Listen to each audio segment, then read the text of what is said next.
welcome back, you guys. Hello. Welcome back to another episode of Perfectly Unposed. I'm Kimberly, and this is Miranda. Hello. We remember to introduce ourselves. I know. I've been trying to remember to do that because I'm like, I feel like we never do. We just cold open. But I mean, if you've been listening to for a while, doesn't matter who's who. Yep. And if this is your first time, hello. Yes, hello, welcome.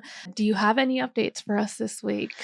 Oh my gosh. I feel like going off of my decluttering high. Oh, yes. I did everything digitally now. Oh, wow. And it feels so good. Listen, I spent maybe 8 hours dumping all of the stuff from my phone to my hard drives and organizing all my hard drives into little folders so that if I want to look back. Yeah. So the main thing, the reason I wanted to dump my phone was because with content creation, I didn't want to have to get another phone just for storage. Yes.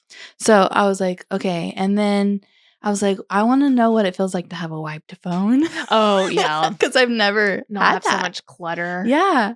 So I dumped literally all of my personal photos from I think the earliest photos on this phone was 2019. Oh, wow. So I dumped everything. And then I had little folders on one of my hard drives of little videos that I've behind the scenes, yes. just at any wedding or any time anyone took a photo of me that I could use for TikToks. Yes. And so it feels really nice now because when I want to sit down to make a TikTok, I can just work from my hard drive and not organized. Yes, it's so organized. Oh my gosh. Yeah, I need to do that. I have a lot of stuff on my Dropbox, and that in itself needs organizing because I feel like I just have stuff everywhere. And so I need to organize that. And also, my phone. Yeah. My phone my photos on my phone and videos and just random screenshots that I never use. Yes. Random screenshots. Yeah. So I deleted a lot of just shit that was on my phone. Yeah. Yes. I was like, I do not need this photo of Yeah, when I'm not looking back at this. Never have. Seriously. Never will. And so now I feel I think monthly, at least monthly, I'm going to dump photos from my phone onto my hard drives. Okay, yeah. Because I really like not having anything on my phone. That's a good habit to do, especially for the new year. Oh my gosh. Okay, yeah. I need to do more of what you're doing.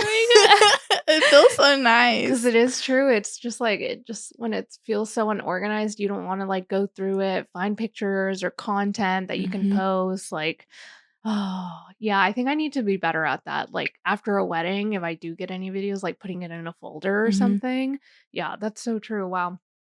That's life-changing. It saves so much time because, if I sit down, okay, I need to make a TikTok. Yes. I need to go find photos or videos. And it's just and so you're stressful. Just going through all of that.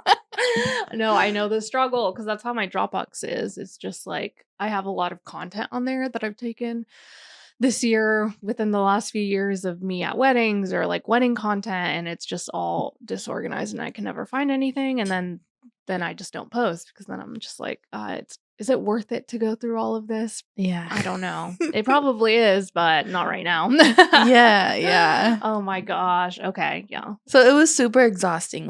That one day, it took me all day. And I'm still not really completely organized on my hard drives.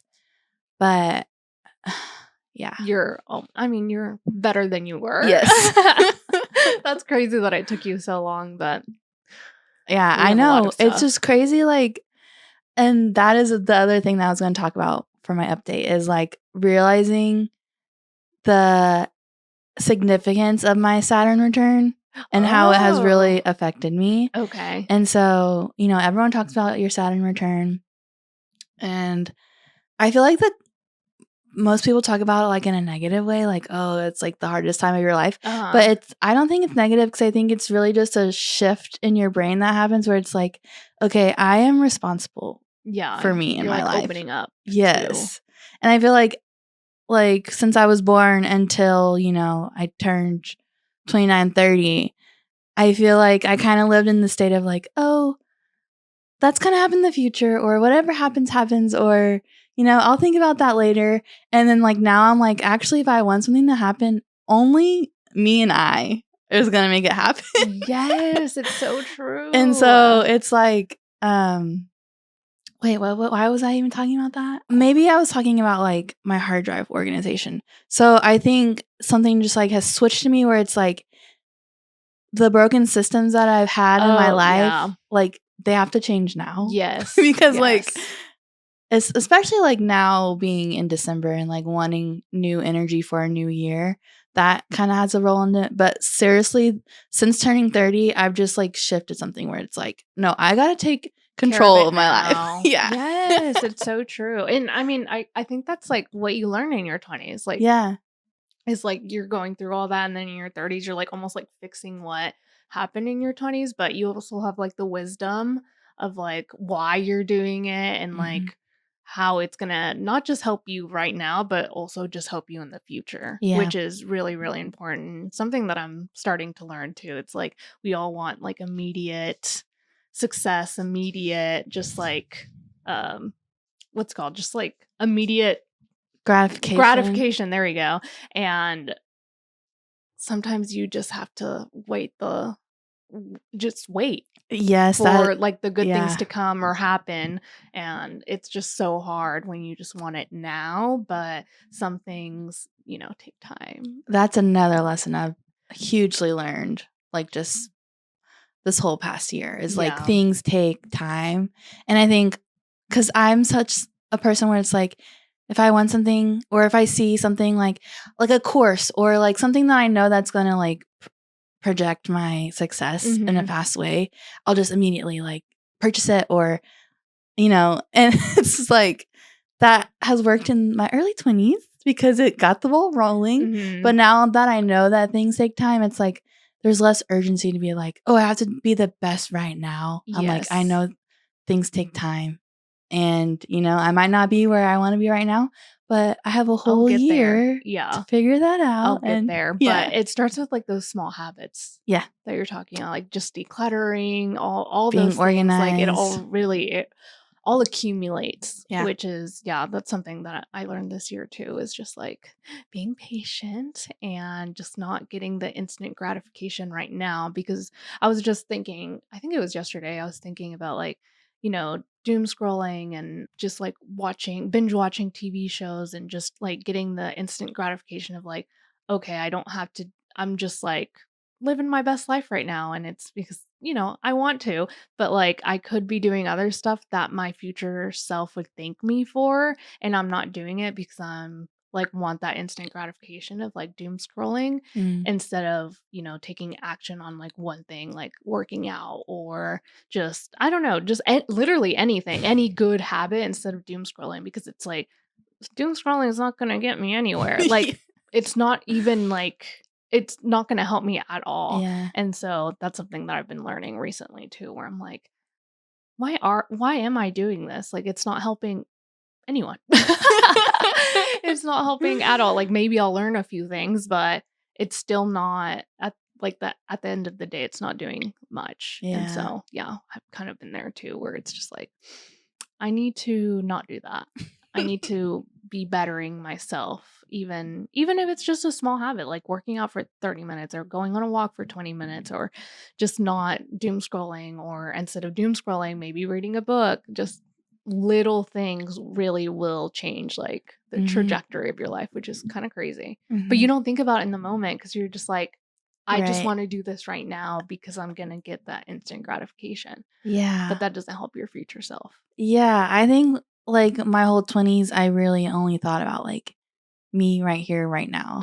And now, I don't know if it's because I turned 30, but I'm just like, what is my 40-year-old version going to be like? Like, I am like constantly thinking about the future and if what I'm doing right now is going to affect like it. shaping your future is going to happen right now. Yeah. It's crazy. It really is so like eye-opening when you think about it. Because in my 20s I was not thinking like that at all, and I'm still in my 20s. LO. Still got 1 year left. Oh my gosh. But yeah, that's so interesting that you're thinking about that. And I've been thinking a lot about that stuff. I'm like, oh my gosh, okay. I'm shaping the future versions of myself. And how am I doing that? And how is it not working? How is it working? What needs to change in order for me to be my best self in the future? Because it's like, well, yeah, right now I want to doom scroll, but maybe I shouldn't read a book. Or maybe I should, I don't know, learn about investing or something, like just small little things. Even cooking, like I could be cooking something instead of going out to eat. Yeah. Or I don't know, it's just so crazy to think about. But it's a good thing to start thinking about those things, because I do love the new year energy of like, okay, what do we need to fix? Like, Yeah. what patterns am I repeating year after year that I need to switch up? So yeah, no, that was good. Okay, amazing. What a good talk. That turned into something I didn't think it was going to turn into. Just existential life things. Yeah, just girly things.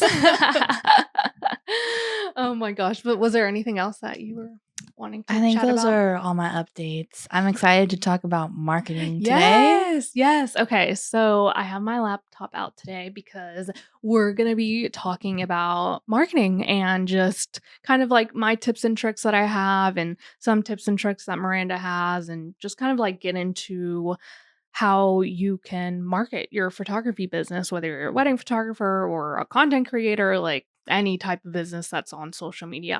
I'm mostly going to be talking about how to market on social media, but we are going to be talking a little bit about other forms of marketing, because you don't just have to market on social media. There's other ways to market.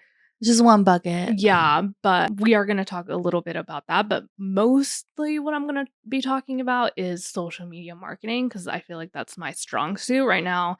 I feel like I'm still learning about networking and that type of stuff. So I don't really know too much about that. So we're learning, we're growing. Okay, so yeah, let's talk about marketing, because if you're a photographer and marketing immediately makes you feel tense, like some of us do. So I get into those zones where I'm like, oh my God, marketing, what are you talking about? Yeah, you're not alone. Marketing has turned into this thing that we're told to, post every day, be educational, be consistent, be aesthetic, be personal. And it's just like, oh my gosh, like, can this get any harder? Like, so overwhelming. So overwhelming. No, seriously. And like talking about like sales and how to be salesy, but not too salesy, and then somehow still enjoy the whole thing. So if you've ever thought like, hey, maybe I'm bad at marketing, you're probably not. You probably just don't have clarity around marketing. Yeah, clarity is huge. Once you get clarity, it's just like, oh, it's so much easier. Like when I learned the things I'm about to talk about, it's like changed the trajectory of like my photography career and how I was booking clients and how I really was able to go full time in photography. And so, yeah, I just want you to know that you're not bad at marketing. You're not bad at, anything like branding or anything. You just don't know what you don't know. You just need some clarity right now. So today we're going to be breaking down like why marketing feels hard, why Instagram feels overwhelming, and how to simplify your marketing without losing your sanity.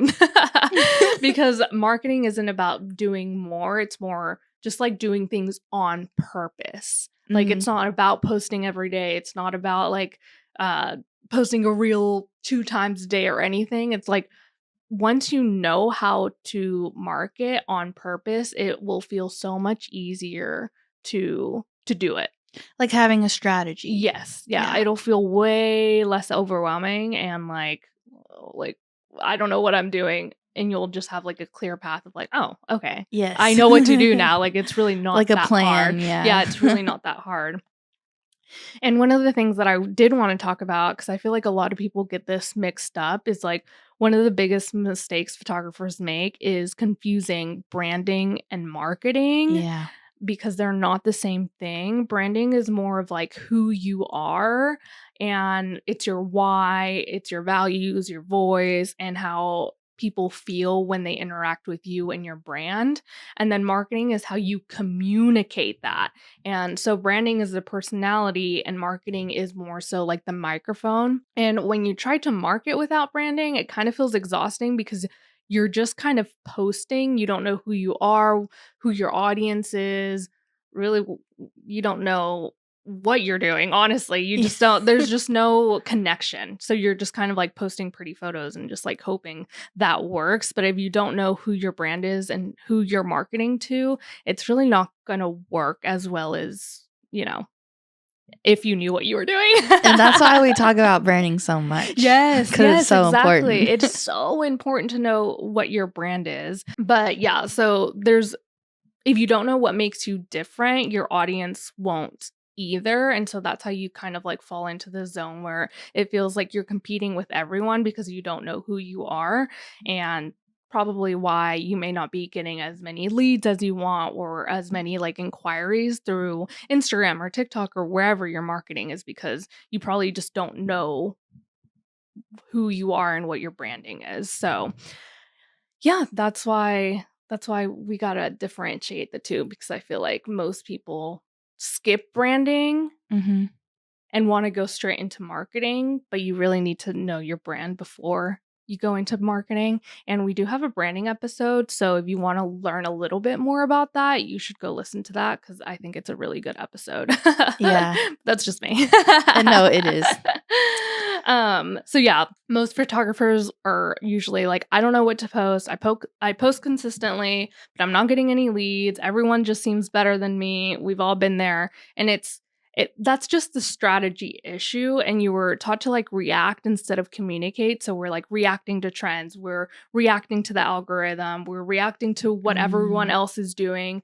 And reactive marketing creates burnout. So inconsistent messaging creates inconsistent results. And marketing will always feel heavy when it's unclear. Yeah. Like always, it's just always just gonna feel like I have no idea what I'm doing, but we're gonna teach you. We're gonna teach you how. And I want this to go to Miranda as like the 4 buckets of marketing, of like how to simplify marketing and understand that marketing isn't just Instagram. Like it is so much more. There's actually like 4 main buckets of marketing that you can do as a photographer. And most people only focus on one, which is fine, but we want you to know that there is like marketing isn't just Instagram. Exactly. Yes. And so the first bucket is that visibility marketing, which is social media, TikTok, Reels, Pinterest, SEO even. It's just getting people to see your brand. Yes. It's like that is step 1, I think. And then you have nurture marketing, which is like Instagram stories or behind the scenes content, or if you're into Substack, it's like avenues that deepen your consumers' trust with you. Yes. So it's like continuing that cold lead into a warm lead. And so you can use social media for that as well. So visibility market is usually like what you would call like the top of funnel. Yeah. This is where you're like not trying to convince anyone of anything. You're just kind of like getting on their radar. And so that would be like TikTok, Instagram, SEO, all of that stuff. You're just trying to like, I'm here. Yeah. Like, hello. I'm trying to get you to like me. And it's like first impressions. Yes, exactly. That's such a good way to put it. It's like the first impression. Like you're not trying to like tell people like, okay, inquire now. Like this is just like they're warming up to you. And that's what Miranda means by like cold and warm lead and hot lead. A cold lead is someone that just found you, that knows nothing about you, knows nothing about your brand. They just followed you. And then you go into nurture marketing, which would be like they followed you, they're getting to know you, and that's like what the nurture marketing would be, is like behind the scenes stories, just like showing that in your caption, showing your process, all of those things. And so this is where you build trust. Yeah, and this is like where you're letting your personality shine. So we kind of talked about that last week, where it's like that's nurture marketing, is like showing your personality basically. Because you might not really get that in your first impression. Yes. So. Yes. And they'll book you because they've been quietly watching you for months, and you've been nurturing them through your content. And I'll tell you how to do that in a minute, but we wanted to do this really quick. Yeah. And then the third bucket is relationship marketing. So this is like more of like your networking with your planner or vendor referrals, or just past client referrals. And it's just kind of like a lot of people don't think about that as marketing, but it is. Like, Yes. relationship building is a form of marketing. Yeah, a lot of people overlook this, and I feel like I probably overlooked it too when I first started. Same. And so yeah, just if you worked with the planner, if you worked with, even if you haven't worked with the planner, if you've worked with any vendor, like keeping those relationships alive will really, really, really help you. And that just means like sending them the sneak peeks or sending them like an email before the wedding or after the wedding. Like it could be little things like that. It doesn't even have to be like you Or have to just- go to a networking event or anything like that. Or just like supporting them, like liking their Yes. photos, commenting on their stuff, like just letting them know that you see them. It's like a No, that's pretty so simple true. thing. Yeah. And a lot of people don't do that. They just kind of like overlook that. So yeah. And then the last bucket is conversion marketing. So that is where like your website comes into play, your price guides if you're sending those, your consultation calls, even just like your workflows of like how you do things, like that is also marketing, which people don't think about. yeah, no, it's so true. Yeah. Yeah. That's really how you get people to say yes. And so this would be like where the hot lead comes in, where it's like they're ready to book. They've like been watching you for months. They've been like knowing who you are, what your brand is about. And yeah, this is just like this is where you know they have built trust and they trust you at this point, basically. And also, you don't need to master all 4 of these at once because it's honestly kind of hard when you're first starting because you're doing a lot when you're first starting to market. And so I don't feel like you have to master all of these at once, but you do need to know that they exist because I think the further along you go, you're going to want to market on Instagram, market on TikTok, and then maybe go to networking events or just like you need to up your workflows. You need to create a proposal that's going to get people to say yes. So it seems very overwhelming, but again, you don't have to do it all at once. Yeah, you can kind of work on them as you go. Yes, like, yes, exactly. Okay, the next step in this funnel, if you will. Yes, because then there's like blogging and SEO and all of that stuff. So again, like you don't have to do it all when you first start. Honestly, I would probably just start with Instagram and just call it a day. Like that's how I started my entire business and how I was able to go full time. I was not posting on TikTok. I wasn't doing SEO. I was only marketing on Instagram, and I basically put all my eggs in one basket, which worked really well when I first started. And as I learned and grew, I started then doing like blogging and SEO posts and I don't know, just Pinterest. doing yes. See, there's Pinterest too. Like there's so many ways. But yeah, again, you don't have to do them all right now.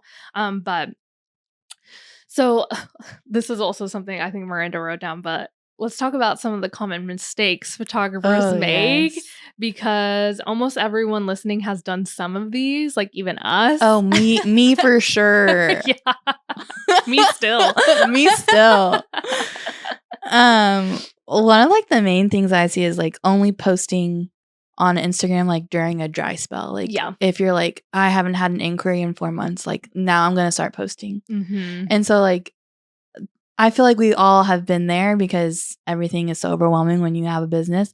But you should really be like thinking of like marketing is something that is always going on. Yes. Even when you're busy. So that way you don't really have dry spells. Yes, exactly. Yeah. And it's so hard because it almost like it creates that cycle of like feast or famine where it's just like, okay, I'm not getting any bookings. Let me just post every day. And it's like chaotic, like desperate energy. Yeah. Yes. It feels very desperate. And even if people don't see the desperation on the other side, like it just feels that way and you'll feel that way. And then your marketing comes off that way. And so it just kind of like feeds into everything, like every booking. I think that's why a lot of photographers get really mad when they get ghosted because they feel like they need that lead or they feel like they have to book this or it's over.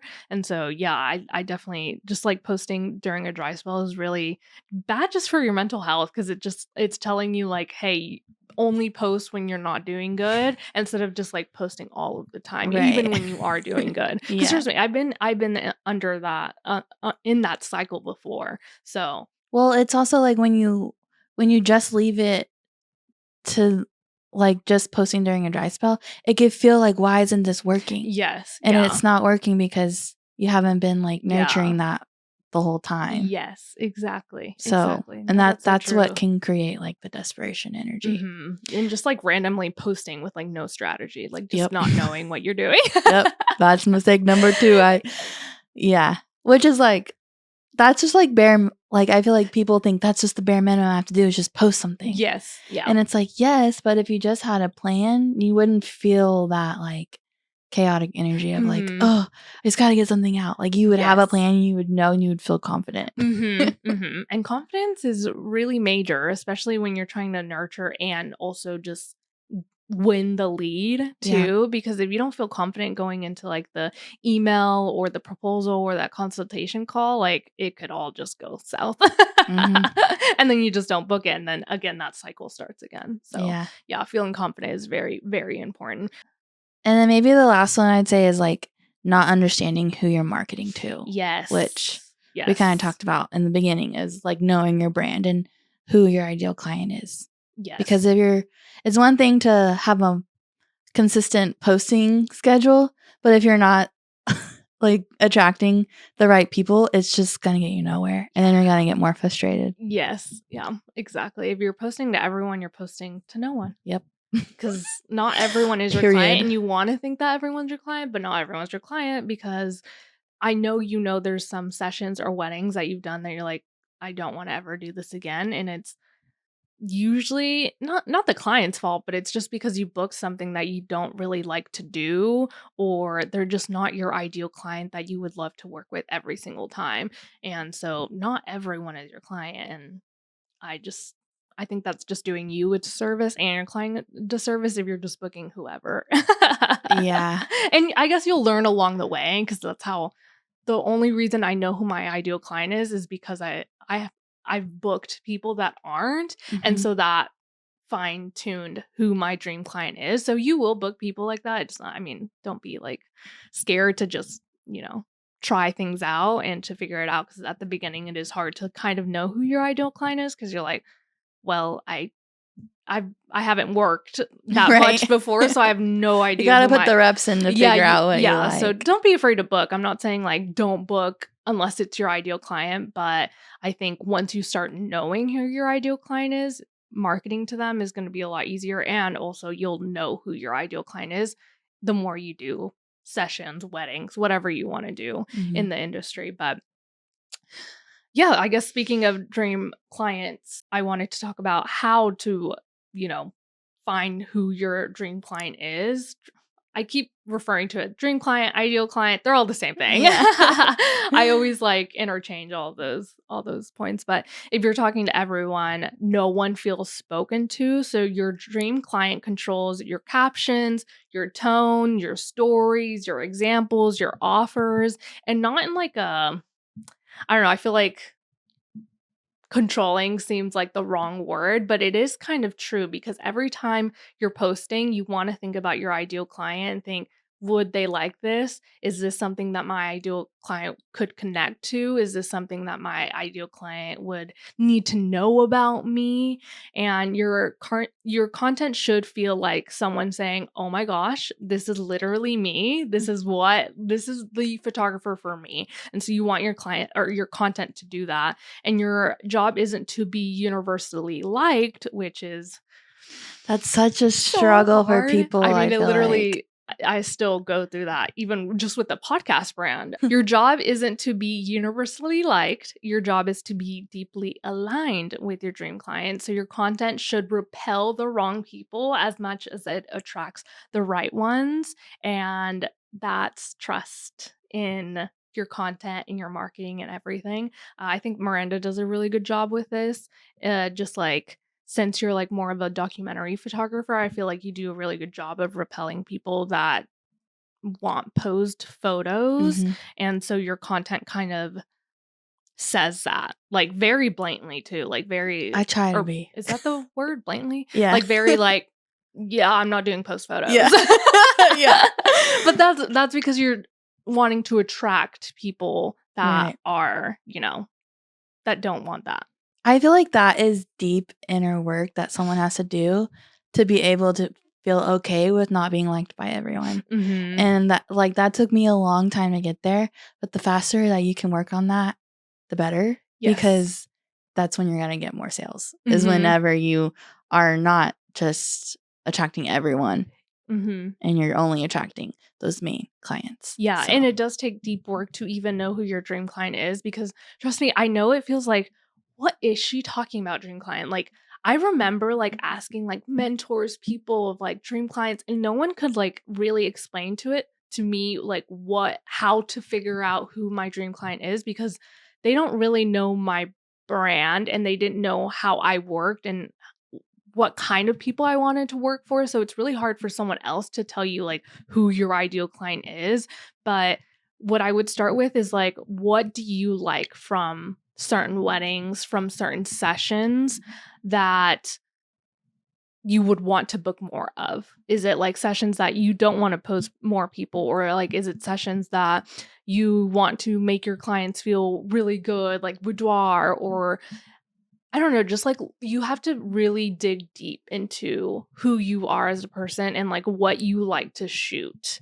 And I'd say also something that's helpful when figuring out an ideal client is like figuring out like what problem you solve. Like, I feel like, yeah, like if you, like for me, my problem is like the problem my clients have is that they don't want to be posted.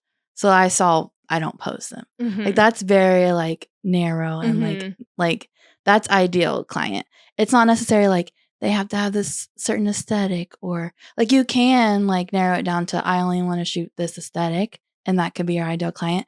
But for someone who's like, I don't even know who my ideal client is, I like everything. Yeah. It's more about like, what problem do you solve and how can you communicate that? And that is how you're going to find your ideal client. Yeah. So there's really a lot of ways to start finding your dream client. You just really have to start within. And also, like if you've done photography sessions or weddings before, ask your client, like, what about me did you like? Did you like certain parts of the wedding? Did you like certain parts of the session? How did I make you feel? Things like that. And you'll get how you solve the problem. Because when I first started, a lot of my reviews were saying like, I just made them feel so comfortable, like just completely comfortable in front of the camera. And their problem was like, they felt awkward in front of the camera. They were really awkward people. They didn't know how to pose. And so for a long time, my marketing was like, I'm going to make you feel so comfortable in front of the camera that you're not even going to know that I'm a photographer, like the camera's in front of you. And so for a long time, that was my marketing. And it was so good. That's all I talked about. I was like repetitive in my marketing about like, I'm going to make you feel comfortable. And I solved that problem for people. And that was whether it was like a senior session, a family session, a wedding, like that was my marketing for all of it. And it worked really, really well. And the more you grow and learn and kind of just the more years that you have, the more you're gonna change. Like it's your ideal client will change. Yeah. And that's okay. Yeah, and that's okay. So I think one good thing is like go look at the reviews or ask for reviews. A lot of people don't ask for reviews, and see what they're telling you and be like, oh, okay, so I'm making people feel comfortable, or I'm doing this or that, and that's going to be a part of my marketing and my brand because I'm good at that. So other people will tell you what you're good at. Seriously. And it really, it's a really, great really way helps. to, And so, okay, so for this next segment or next, I don't know, what would you call this segment?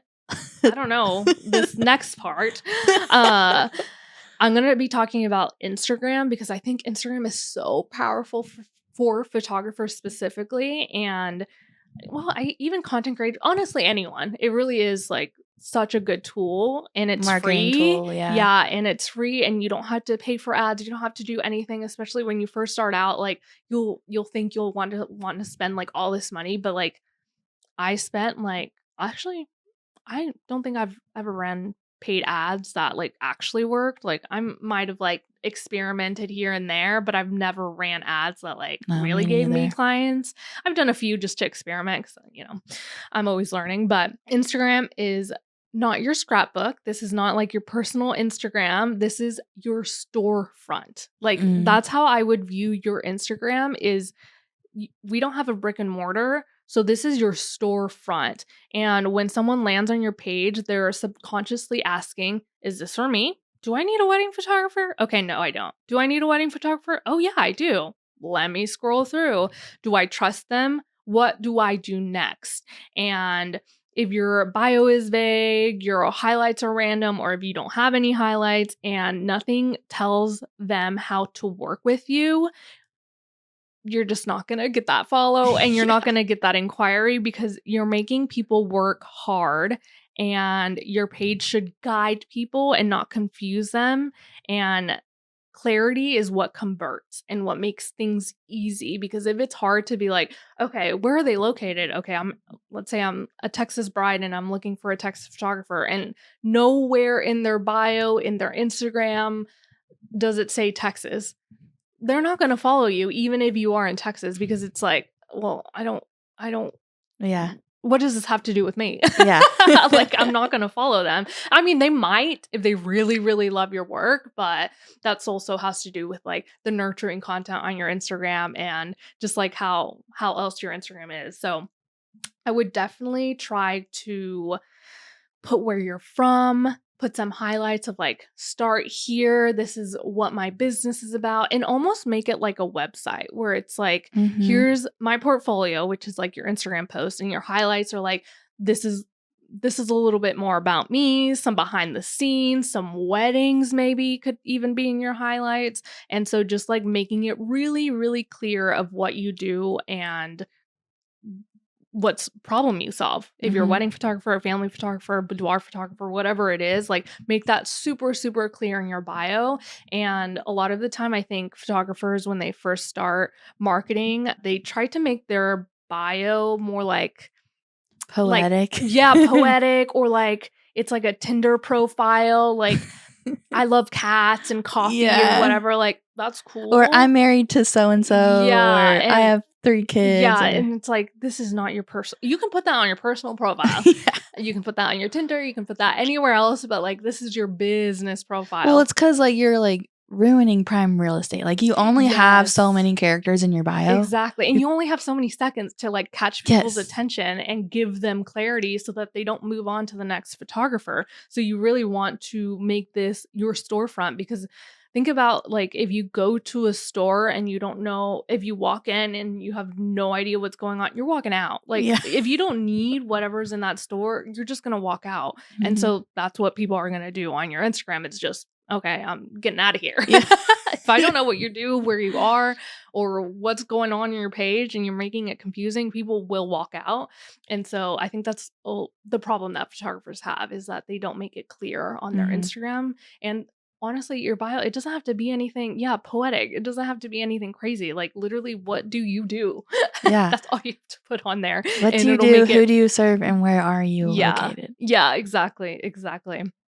And so I also wanted to talk a little bit about content pillars. So if you're kind of like feeling exhausted every time you open Instagram, it's probably because you're deciding from scratch every single time, and you're asking yourself like, what do I post?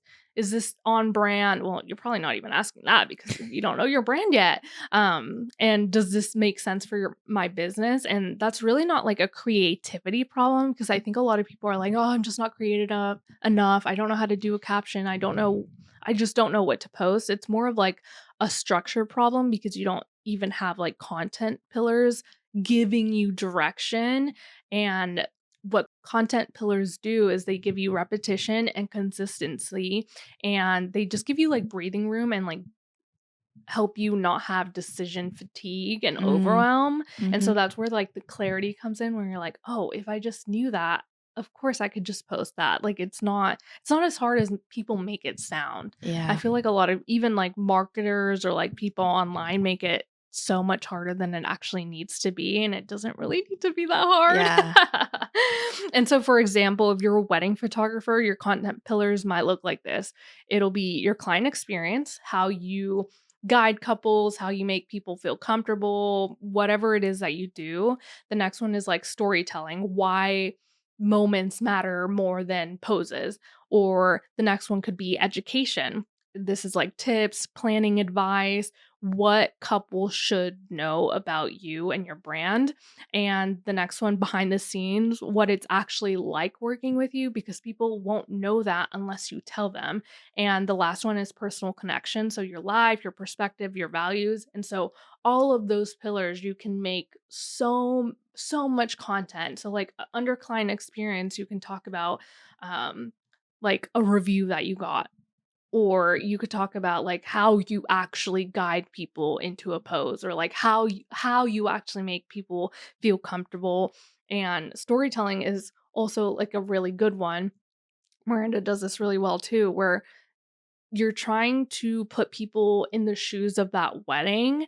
And so you want to just basically tell the story of the wedding so that they Yeah. can put themselves into it and be like, oh, yeah, I do want my photographer to care about that. Yeah. I want my photographer to do that. And so storytelling is really, really, really important, I think, in captions, in the way your branding is, even on your website. And yeah, so like education, that pillar alone can have so many things that you can post on there. Why you should have a rehearsal dinner, or why you should have a bridal session, why you should do this. Like, there's so many things that you can post. And so even just those, I'm like, I hope you're writing this down, because it's like, Literally. these are so good. Behind the scenes is so easy too, what it's actually like working with you. You can either have videos of you doing that, you can literally sit down, talk face to camera, talk about like your process, and yeah, just talking about your personal connection, like what you like to do. If you like coffee, if you like running, whatever it is that's personal to you, you can post that so that people connect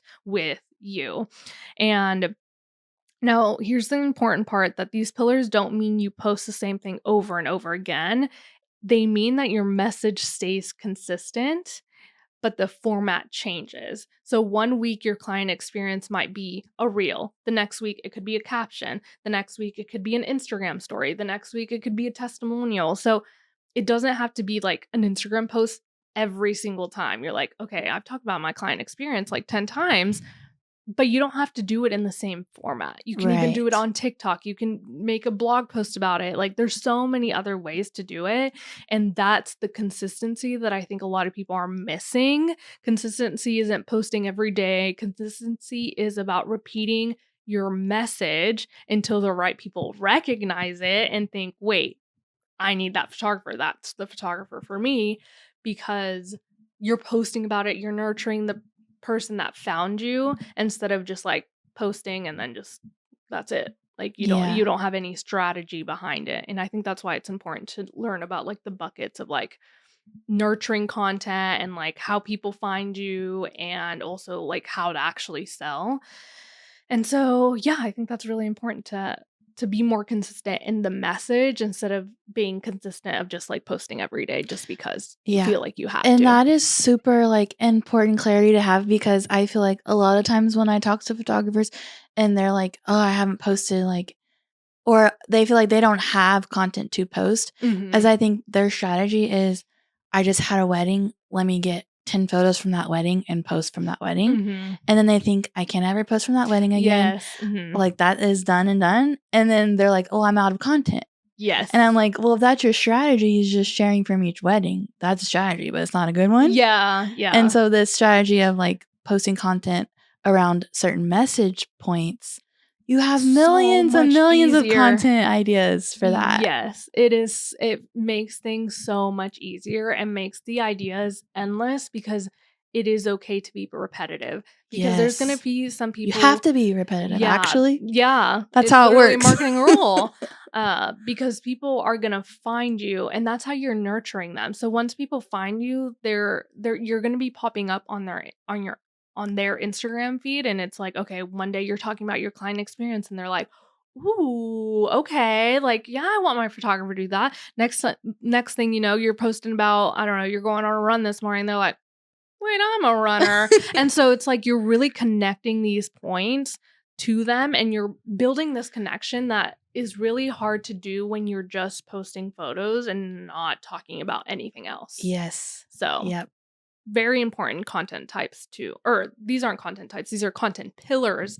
And the next thing I wanted to talk about is the content types that work.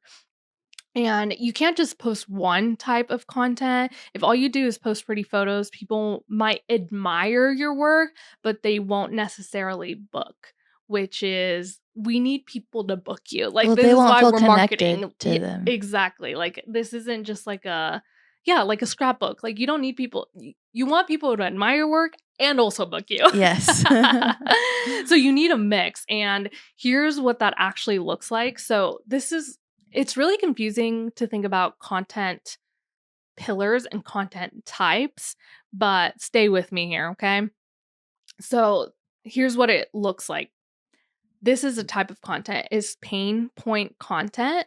So what your client is worried about. So for example, worried your wedding photos will feel awkward or stiff.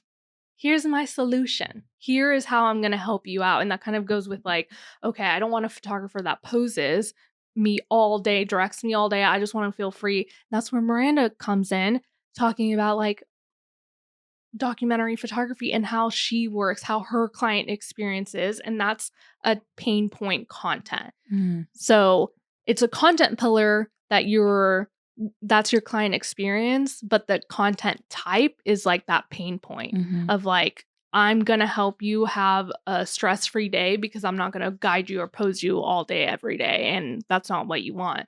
And so that's what pain point content is.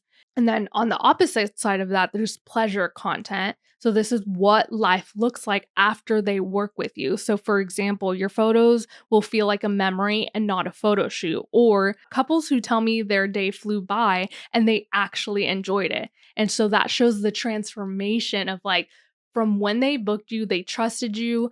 And then the transformation afterwards is like, oh my gosh, I actually enjoyed my day. Like, I didn't even feel like stressed or posed, and I was able to connect with everyone at my wedding. And so that's the transformation that you would talk about. So that's like the pleasure content. So it's like, it's almost the same thing, but sometimes you want to talk about that pain. And then sometimes you also want to talk about like the transformation of how your client got from being worried that someone is going to pose them all day to, oh my gosh, my day was amazing and I loved every second of it. And so that's the transformation. And so another type of content is connection content. So just showing that you're human, for example, like behind the scenes moments, sharing why you photograph the way you do, talking about a moment that moved you at a wedding, or even just sharing your personality. And this is how people trust you or start trusting you. And another one is social proof. So like real stories, real results, that's like your client testimonials, screenshots of any messages that you've received, sharing a story about a couple you just worked with, before and after moments. This reassures people that they're making a good choice, because people will trust other people and their reviews. So just showing that social proof is really, really important. It's just like showing reviews. And then the education is your authority. So tips for timelines, what couples should prioritize, how to make them feel more comfortable in front of the camera, what actually matters when choosing a photographer. And this is kind of like the type of content that shows that you're an expert and know more than this other photographer that you're competing with. And the last one is selling, just like clear invitations of like, I'm booking 2026 weddings. I'm booking mini sessions this fall. I have limited dates left. Here's how to inquire. So selling works best when it doesn't feel random. It feels like the next step towards booking you. And when all of these content types work together, your marketing doesn't feel awkward or forced. It feels intentional and like you know what you're doing. Yes. And so you should cycle through each one of those types. Yes. You can't only just have selling content because it's just not going to work. It's not going to work. People don't trust you because you're not trust you. posting the connection points. And you can't only have, like education, because then people won't know how to book you. Like you have to have all of them together. Yes. So. And they all have a purpose. They all have a purpose of like, okay, you're nurturing them, you're warming them up. You're like, okay, you feel like they're trusting in you. And then the next step would be to book. And so the sales process, that's basically the sales process, where like they land on your page, they don't know who you are. they follow you, and then your content nurtures them. They know who you are. They love what you do, which is why now they want to book you. And so that's like the sales process, and why I think once you know this, everything feels so nice and purposeful, and you're like, oh my gosh, I feel so much better, and this will be so much more intentional. But I wanted to see if Miranda wanted to add anything else to. Well, I think noticing that like all of this takes time. Yeah. And that like marketing isn't like you can't just post 4 content types and be like, I'm booked for the year. I'm done. Or this is why you can't only book when it's dry, like, or post. You can't only post when it's like a dry spell, because you're not doing all these different content types. You're not nurturing your customer. So it is like it's like a long game. Like you can't like reap the seeds that you just sowed. You know what I'm saying? Yes. So yeah, it takes a while. It takes a while, and it might feel like, oh my gosh, I don't want it to take a while. I want to book now. But even like literally, even if you just did this for like 30 days and like cycle through these contents and your content pillars, like it's like so simple, and things will change. Things will change. Trust us. Yes. We know things will change. So yeah, I definitely, I love that we did this episode, because we just haven't talked about marketing, which I really don't know why. And we talk so much about branding. And so hopefully if you want to learn more about branding, we do have like, I think a few episodes about it. So yeah, I really wanted to do a marketing episode, because I really do love marketing and talking about it. But yeah, so hopefully if marketing has felt overwhelming, I hope this episode made it a little bit lighter, and hopefully you understand a little bit more what marketing and branding is, and that marketing doesn't have to be so chaotic. And systems bring freedom, and clarity creates confidence. So yeah, I guess that's it for today's episode. Do you have anything else to add? Well, also the more you do it, the more like second nature it becomes. Yes, like I don't even think like I've been doing this for so long now, I don't even think about my marketing plan. I just know it. Yes. So it's like it takes a little bit of learning in the upfront process, but once you start doing this, like you're just gonna know, and everything's gonna flow better. Yes. You're not gonna feel like so chaotic and scared and just like I don't know what I'm doing. Once you implement all of this, it'll feel so much easier. But yeah, thanks for hanging out with us today, guys. Hopefully y'all enjoyed this episode. DM us your biggest takeaway, and we'll see you in the next one. Love you. Bye.